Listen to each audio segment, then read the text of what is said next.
네, 신승기 한국국방연구원 연구위원 함께합니다. 어서 오세요. 안녕하십니까. 네, 북한이 정권 수립일인 구구절 75주년을 맞아 새벽에 열병식을 열었습니다. 이번이 올해 북한의 세 번째 열병식인데 이번엔 전략무기 대신 생화력 민간 장비에 구무기를 장착했습니다. 영상 보고 이야기 나누겠습니다. 우리 행복을 짓밟으려는 원수들을 일격에 쓸어버릴 무자비한 징벌 의지가 강철 포신마다의 서리빨칩니다. 쌓이고 쌓인 증오와 복수의 힘을 재운 강철의 포신 높이 들고 격전장으로 육박하듯 노도쳐 나아갑니다. 침략의 무리들이 감히 덤벼든다면 무자비하게 쓸어버릴 절대 불변에 의지 않고 철의 대오는 전진합니다.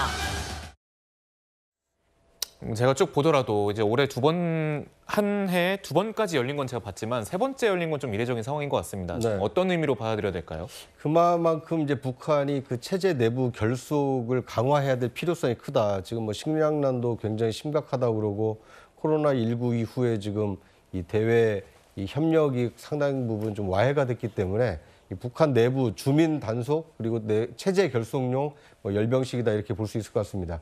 특히 어제 같은 경우는 이제 구구절이라고 해서 굉장히 북한으로서는 굉장히 중시하는 행사였는데 밤 12시에 열병식을 하는 것이 어떻게 보면 이제 연례 행사처럼 돼 있다 이렇게 볼 수 있을 것 같습니다. 네, 이번 열병식엔 전략무기 대신 생수 트럭, 그리고 시멘트 트럭, 모터사이클이 등장했습니다. 위원님, 이게 이제 위장 트럭이라서 적에게 숨기기 위한 이 무기들을 보여줬다라는 평가가 나오는데 사실 위장 무기라면 적에게 숨기는 게 중요하지 않습니까? 그런데 이게 우리가 위장하는 무기다라고 보여준 것, 그 의미를 어떻게 해석할 수 있을까요? 전시에는 기본적으로 이제 민간에 대한 공격이 금지가 되어 있습니다. 하지만 이제 북한은 이러한 어떤 민수용 차량을 이용해서 유사시에 한미의 감시 정찰을 기만하고 회피하면서 타격할 수 있는 용도로 활용하겠다는 어떤 그런 전술을 보여준 것이 가장 큰 특징이라고 하겠습니다. 네, 지금 영상을 좀 보셨지만 어쨌거나 민수용 트럭을 좀 개조해서 지금 사용하는 거 아니겠습니까? 뭐 실제로 좀 어떻게 기능은 제대로 할 수 있을 것 같습니까? 보셨을 때 어떠세요? 기본적으로 북한이 지난 10년 동안 미사일과 방사포 체계를 매우 고도화했기 때문에 네. 그런 측면에서 저런 어떤 기계적인 부품이나 작동 장치에 대해서는 큰 무리는 없을 것 같습니다. 다만 이제 민수용 트럭을 이용했기 때문에 방어력은 상대적으로 이제 군용에 비해서 약하다고 볼 수 있겠습니다. 네, 지금 현재 뭐 어쨌거나 민수용 트럭을 개조해서 위장을 했다는 얘기인데 어떤 그 감시 장비라든지 어떤 시스템에서 철저히 이거를 위장하려고 했던 건지 그게 좀 궁금하신 분들이 많더라고요. 이 필요성이 뭔지 좀 설명해 주신다면요. 일반적으로 저 민수용 차량도 이제 감시가 다 되고 정찰이 다 될 수밖에 없습니다. 단지 이제 기본적으로 감시 정찰을 할 때 이게 군용인지 민수용인지 기본적으로 평소에 식별해서 군은 그거를 이제 비교를 해서 이게 탱크인지 뭐 다른 어떤 방사포인지 구별할 수 있는데 저런 거를 봤을 때는 그냥 일반 민수용 트럭이기 때문에 감시 추적을 일단 제외시킬 가능성이 큰 거죠. 네. 그렇게 된다면 이제 그 사이에 감시 정찰에서 회피된 저런 민수용을 위장한 어떤 무기들이 저희들을 공격할 수 있는 부분이 있기 때문에 조금 우려가 된다고 하겠습니다. 위원님, 그러면 이 민수용 트럭도 무기다라고 주장을 한다면 이 우리 입장에서는 조금 교란 작전처럼 볼 수 있을 것 같거든요. 왜냐하면 이제는 민수용 트럭까지도 저희가 감시를 해야 되는 상황에 놓인 거잖아요. 앞으로 어떻게 좀 대응을 해야 될까요? 일단 저희들이 저런 형상을 계속 식별해서 추적하고 관리를 할 필요가 있고요. 북한 역시도 그런 걸 알고 있기 때문에 계속 저런 형태를 다양화할 가능성이 있습니다. 그렇게 된다면 이제 저희들 입장에서는 감시하고 계속해서 이제 추적해야 되는 어떤 식별 자산들이 많아지기 때문에 이런 감시 정찰할 수 있는 자산을 더 확보를 하고 관리할 수 있는 어떤 시스템을 더 강화할 필요가 있다고 하겠습니다. 네, 세용주 부대변인. 네. 어쨌거나 지금 현재 방사포를 이제 민수용 트럭을 개조해서 방사포를 어쨌거나 생산을 하고 있는 거 아니겠습니까? 전 국민을 전쟁으로 좀 내모는 거 아니냐. 북한이 사실상 언제 어디서나 교란을 통해 가지고 우리나라를 공격할 수 있는 그런 준비를 하고 있는 거 아니냐. 뭐 좀 우려되는 부분이 좀 있을 것 같아요. 어떻게 보시는지. 실제로 북한은 끊임없이 도발에 대한 시도를 늦추지 않고 있죠. 그러니까 북한의 이제 3대 체제라는 것들은 결국에는 대외적인 부분들을 강화시켜서 대내를 강화시키겠다는 그런 어떤 국가체제 운영체제라고 봤을 때는 조금 더 저런 부분들이 좀 강화시키는 게 뭐 그렇게 생경하지는 않아요. 근데 다만 최근에 이제 뭐 한미일과 북중러 이 부분에 있어서의 이제 신냉전에 대한 부분들이 공고해지면서 기본적으로 어떤 군사적인 부분을 더 강화시키는 모습에 있어서는 조금 열병식이 세 번째 저렇게 좀 진행되는 것 같고요. 근데 결코 이제 북한의 뭐 또 도발적인 모습, 그다음에 이 어떤 군사력 부분에 있어서는 조금 우려가 있지만 우리 한반도 전체에 있어서 과연 이런 좀 군사력의 강대강 모습들이 이게 국민들한테는 좀 불안감으로 작용하지 않을까라는 생각을 가지고 있습니다. 알겠습니다. 이 열병식 하루 전, 그러니까 그제죠. 이 북한이 수중에서 핵 공격이 가능한 소위 전술 핵 공격 잠수함을 처음 공개했습니다. 직접 보시죠. 우리 공화국의 건국 역사에 일찍이 가져오지 못하였던 우리식의 전술 핵 공격 잠수함을 건조하여 지난 수십 년간 공화국에 대한 침략의 상징물로 인백해 있던 핵 공격 잠수함이라는 수단이 이제는 파렴치한 원수들을 공포에 질리게 하는 위협적인 우리의 힘을 상징하게 되고 우리 해군이 얼마나 빨리 핵무장을 갖추는가, 다시 말해서 위력적인 핵 잠수함을 취역하는 것이 오늘인가 내일인가에 따라 운명적인 국사가 좌우되게 되어 있습니다. 네, 위원님, 보통 북한이 열병식 때 짠 하고 좀 무기를 공개하는 편인데 이렇게 하루 전에 공개한 것은 어떤 의미라고 봐야 될까요? 사실은 저 잠수함은 열병식에 가지고 나올 수 없기 때문에 네. 그렇기 때문에 이제 미리 사실 이거는 2020년 10월에 이미 공개가 일부 됐었거든요. 근데 그게 아마 기술적인 문제로 아마 개발하고 건조가 좀 늦어져서 이제 이번에 그런 문제를 어느 정도 해소를 하고 공개를 한 것 같은데 그런 측면에서 사실 열병식의 가장 큰 어떤 대미를 미리 장식한 어떤 장비가 이게 핵잠수함이지 않을까 생각됩니다. 그리고 보면은 지금 이 잠수함 보통 SLBM 발사관이 한 6개 정도 되는데 이번에 북한이 10개나 발사관을 장착했다라는 분석도 나오고 있습니다. 좀 과하게 달았다고 봐야 되는 겁니까? 다소 조금 무리한 부분이 있습니다. 이제 잠수함은 기본적으로 이제 로미오급이 이제 수중 배수량 기준으로 1,800톤 정도인데 어느 정도 이제 함의 어떤 무게를 여유를 두긴 하지만은 너무 많이 실으면은 기본적으로 저 배가 가지고 있는 어떤 무게 중심이나 밸런스를 깰 수가 있거든요. 네. 그런 측면에서 아마 저 로미오급이 가질 수 있는 최대치의 용량에 맞게끔 최대한 많이 실어보자.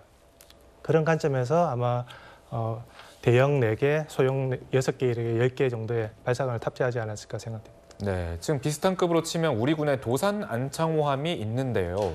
미사일 발사대 위치가 좀 살짝 다르다고 하거든요. 좀 구정차님 설명 좀 부탁드리겠습니다. 네, 도산 안창호함의 경우에는 이제 선 후미 쪽에 이게 발사관이 위치가 되는데 반해서 북한이 공개한 엊그제 그 공개한 그 잠수함을 보면 이 중앙에 위치한 것을 알 수가 있습니다. 그만큼 어떤 이제 무게 중심을 감안한 설계다 뭐 이렇게 해석을 할 수 있을 텐데요. 그러니까 우리 도산 안창호함의 경우는 이제 실전 그 발사 능력이 어느 정도 검증이 된 데 반해서 북한이 공개한 그 잠수함의 경우에는 발사관은 뭐 크게 늘은 것으로 확인이 되고 있습니다만 실제 어느 정도의 타격 능력을 갖추고 있었는지는 아직 검증이 안 됐기 때문에 뭐 이제 위협적인 무기임에는 분명합니다만 앞으로 이 시험 발사라든지 향후 운용에 대한 어떤 능력까지는 좀 검증이 필요한 대목이 아닌가 하는 생각이 듭니다. 위원님, 이게 가장 기본적인 질문인데 시청자분들의 이해를 위해서 이 SLBM이라는 장비는 왜 어떤 점에서 좀 위협적이고 좀 전략적으로 지금 생산되는 장비인 겁니까? 기본적으로 SLBM 자체의 위협이라기보다는 잠수함이 가지고 있는 특성, 장점 때문에 SLBM이 더 위협적이라고 느낄 수 있는데요. 네. 잠수함은 기본적으로 이제 깊은 바다에 들어가면은 탐지하기가 제한됩니다. 뭐 여러 가지 소나나 탐지 장비가 있지만은 기본적으로 바다 밑에는 여러 가지 수중 환경이 있고 음파가 직진으로 가지 않고 굴절되거나 산란될 수가 있거든요. 그렇기 때문에 잠수함을 찾긴 힘듭니다. 특히 동해에는 그런 수중 환경이 더 복잡하기 때문에 잠수함을 찾기가 좀 더 힘든 상황입니다. 그렇기 때문에 잠수함을 찾기 어려운 심도로 들어갔을 때는 거기에서는 잠수함을 발견하기 어렵고 잠수함은 대기 중이다가 갑자기 나와서 미사일을 쏠 수 있기 때문에 잠수함은 생존성을 높일 수 있으면서 기습 공격의 효과는 높일 수 있다는 거죠. 네, 구자홍 차장님 지금 네. 이 탐지에 교란해 줄 수 있는 위장 무기랑 또 이 잠수함까지 이렇게 공개한 것을 보면 이 내부 결집 의도도 있겠지만 또 대남적으로는 전술적으로는 우리 사회에 혼란을 주려는 그런 의도도 있지 않을까라는 생각이 드는데요. 그렇습니다.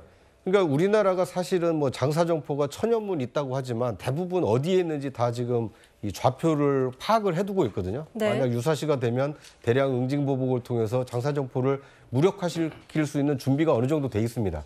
그런데 이제 저렇게 뭐 생수 트럭에 이 방사포를 설치를 한다든지 아니면 농기계 뒤에 어떤 이제 새로운 그 무기를 장착을 한다든지 그렇게 되면 우리가 이제 정찰을 통해서 파악을 하고 있어야 되는 무기가 그만큼 늘어나기 때문에 이제 정찰 피로도를 좀 높여서 우리의 어떤 이제 대응 태세를 좀 완화시키거나 아니면 무력화시키려고 하는 의도가 있어 보이고요.